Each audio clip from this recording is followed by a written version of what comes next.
I'm not a speaker, so I've got a script here, and I'm going to read from it. I'm a writer. Okay, we were together our whole lives. I feel very alone now. Terry was a kind and gentle person, but our mom was an angel. Why else would people give her all those angels? So Terry was only the second nicest person in the family. What sort of relationship did we have? I called us Big Burger and Little Burger. A take on Big Brother and Little Brother. Terry liked it better as Big Burger and Small Fry. Take on Burger and Fries. Disney's Pinocchio had Jiminy Cricket as his conscience, and Terry had me. I told him to stay on budget and stuff like that. We have a figure of Jiminy Cricket in our living room. When we were young, we visited Doctors McBride and Webb every week for allergy shots. After the visit, we'd go down the street to Westside Pharmacy, where we discovered comic books featuring characters like Mickey Mouse, Donald Duck, Bugs Bunny, Popeye, Woody Woodpecker, and others. Many years down the road, we were still reading comics, just superheroes now, and had gotten into comics fandom.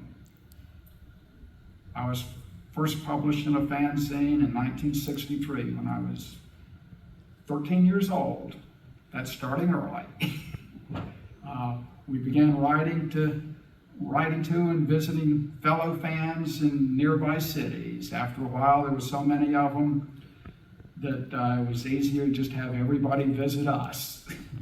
And that's where the Durham Minicons came in. In 1969, Terry and I attended the 1969 Comic Art Convention in New York City. They took a picture of the con lunch that Terry and I were clearly visible.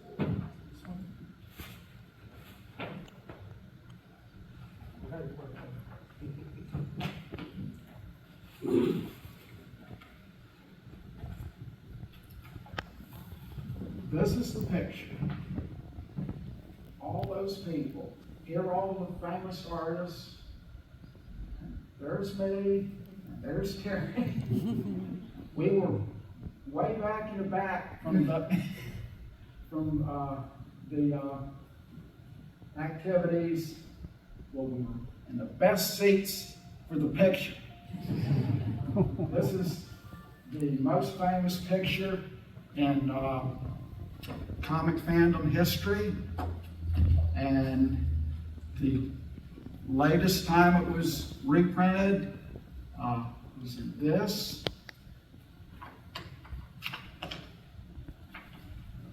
Right there. Cover date, August 2025. So, 1969, and they still remember us. Or remember where we were. Okay. Don't imagine that Terry just tagged along with me to the conventions. Terry went by himself to the 1976 World Science Fiction Convention in Kansas City so he could see his favorite author, Robert Heinlein.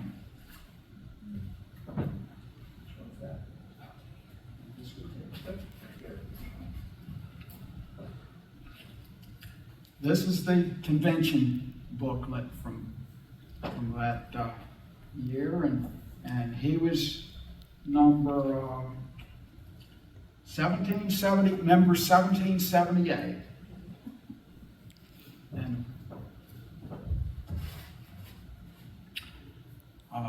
he came back with a beautiful pen and watercolor drawing by one of the guests of honor, George Barr. It was, he won it in an auction. It was framed and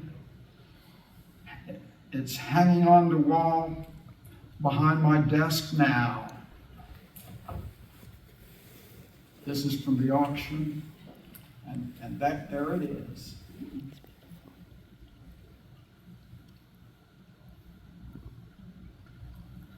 Like I said, that's hanging on our wall right now.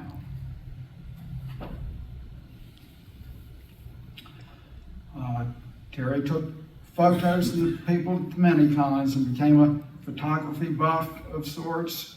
He loved to take nature pictures, do gardens and other places, and he took more than I can count.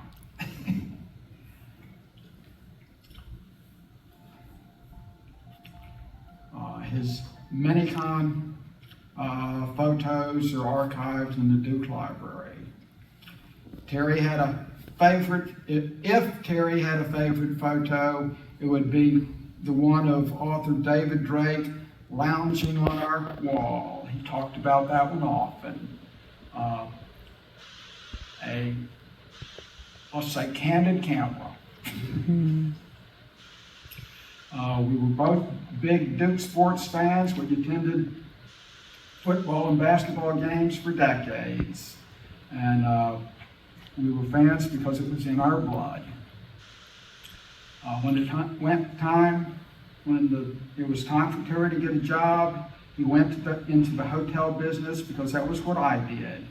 My poor memory made a mistake on his obituary. Terry worked at the Wyndham for many years and not the Millennium. I was directed by Mary Cooper, a former co-worker of his. He also worked at the Imperial 400 Motors. Terry's proudest moment was the publication of the science fiction magazine Story Index 1926 to 1995 by McFarlane in 1999. It took him 4 years of work to get it ready for publication.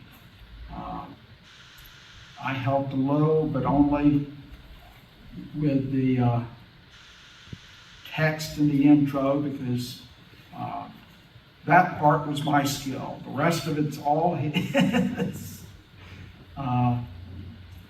And it was dedicated to Richard Menner, who sold him many of the magazines.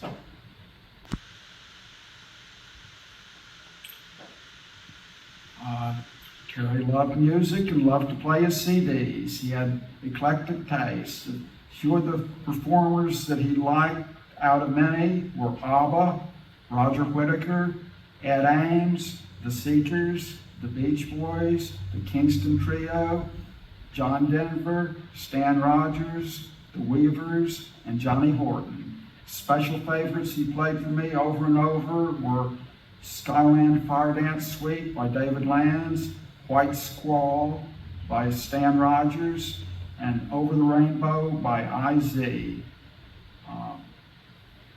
He's known that way because you could never spell or pronounce his name. I think he liked those as much as I did. He loved the comedy of Firesign Theater.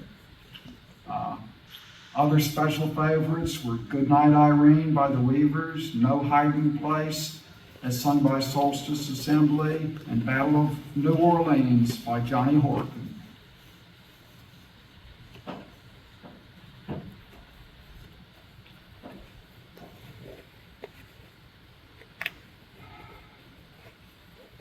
We donated our comic books and fanzines in 2002 to form the Edwin and Terry Murray collection of pulp culture at the Rare Book, Manuscript, and Special Collections Library at Duke University.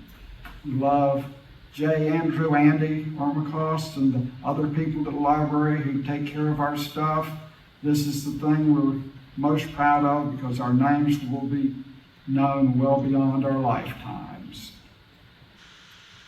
Terry did not finish college, but that was because he took much tougher courses than I did.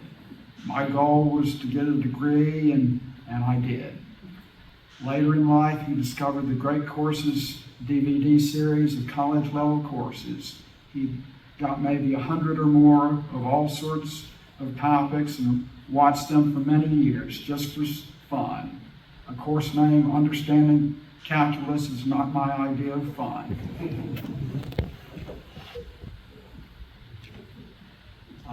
Terry was a great record keeper. He kept notebooks recording what he watched and read and when he did it. He put it in his computer so he could tell when he read something, how many pages he read this week, month, or year, how that compared to last week, month, or year. He would often check and say that he needed so many pages to make quota or to break a record.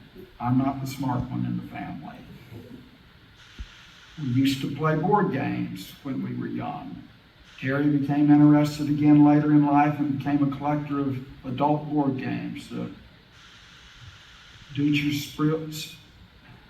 Spiel Prize, German Game Prize, was like the Academy Awards for board games.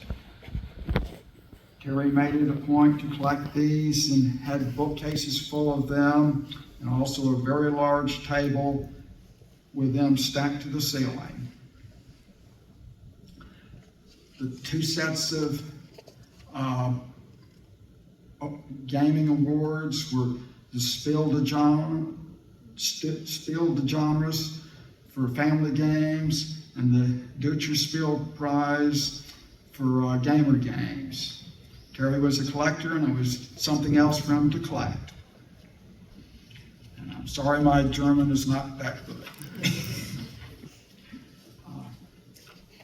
On May 4th at 6 p.m. this year, Terry was having problems and asked me to take him to emergency.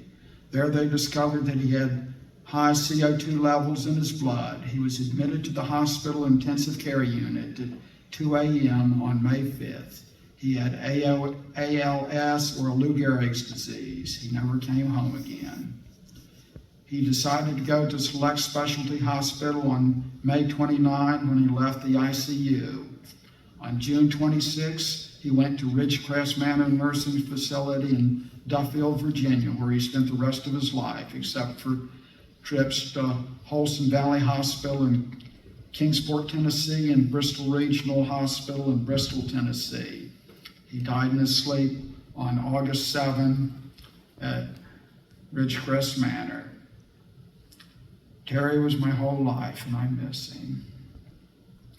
Terry would have been amused and honored that his obituary was printed in the paper on the same day as that of Tom Lehrer.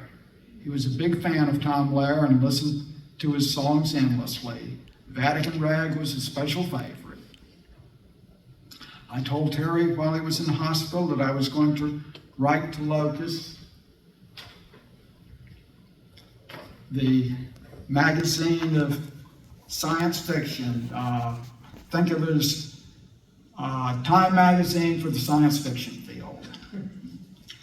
And have them mention that he had ALS. He was thrilled that he was going to be mentioned in a publication of with a national or international audience. Unfortunately, it came out after he died, but at least he knew about it. This is the mention right there. First one on the page. I'll read it. Terry A. Murray has been diagnosed with ALS. Murray is the author of Science Fiction Magazine Story Index 1926-1995, published in 1999, and with his brother Edwin donated the Edwin and Terry Murray collection of pulp culture to the Rare Book Manuscript and Special Collections Library at Duke University. Like I said, he was proud that he was somebody that would write mention in Locus. Terry had many friends.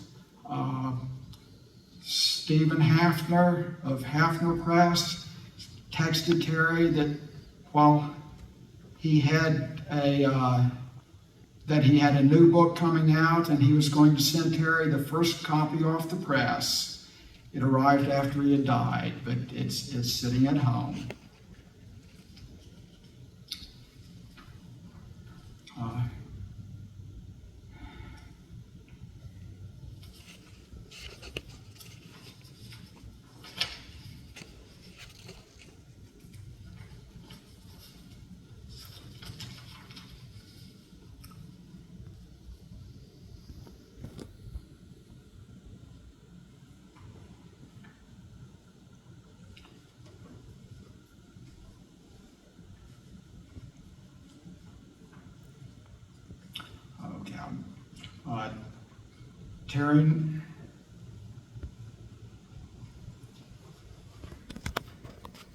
Terry knew I was worried about his spending, but in the last year of his life, he bought a lot of stuff that he knew I loved and could not buy for myself. I brought those with me just to show. Mm-hmm. Judge Parker was a special favorite. It was at the end, it was like my number one favorite. And Hank Ketchum did Half Hitch, a military humor strip. Name might be familiar because he also did Dennis the Menace.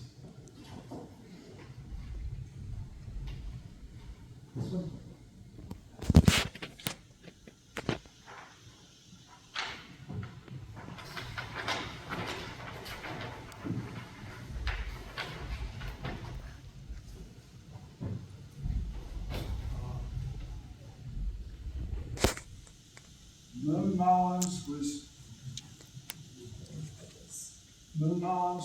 is a lowbrow strip, working class people, lasted for many decades, and it was a special favorite of mine growing up. Here's one that he bought at the end because he knew I loved it.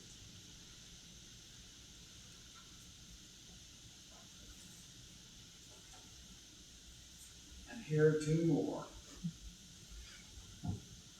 How's this punchline? How come Plushy's so bald? Oh, he thinks a lot. That tells me a lot about you, Emmy. You should have explained it to me.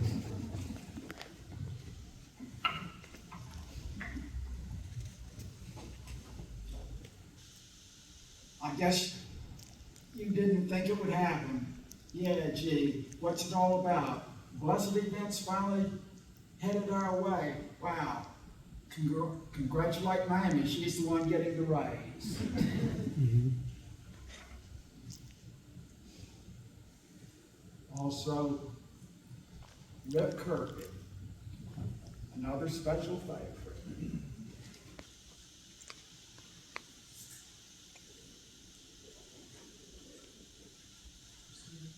And a Kerry Drake Sunday, it was in the Durham paper, and it was a favorite of ours growing up.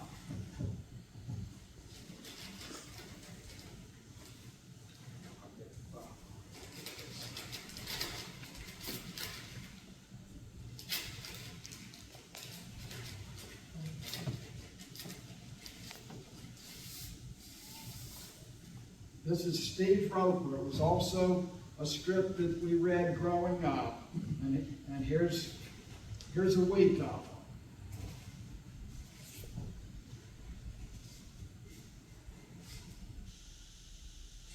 Oh, sorry. Should remind me I was not sharing it with both sides of the room.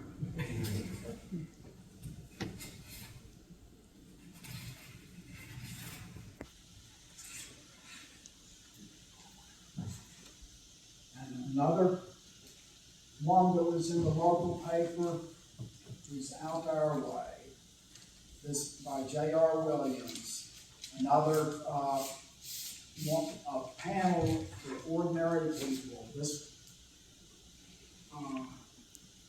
This went back to the, I remember right, the 20s. And I'm a big fan of Bill Holbrook, so we got a sketch for on the fast track.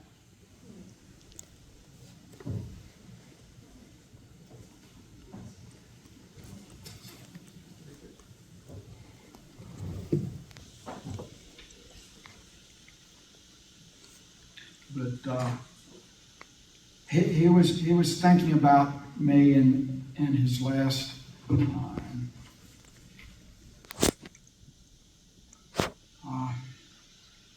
Terry and I went to all our appointments together. I drove and he acted as navigator.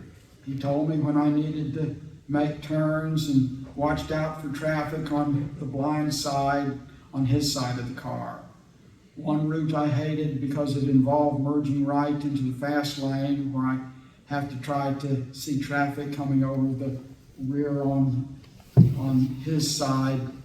After I retired, we went to Barnes & Noble for books and DVDs because I couldn't get them on the internet at work.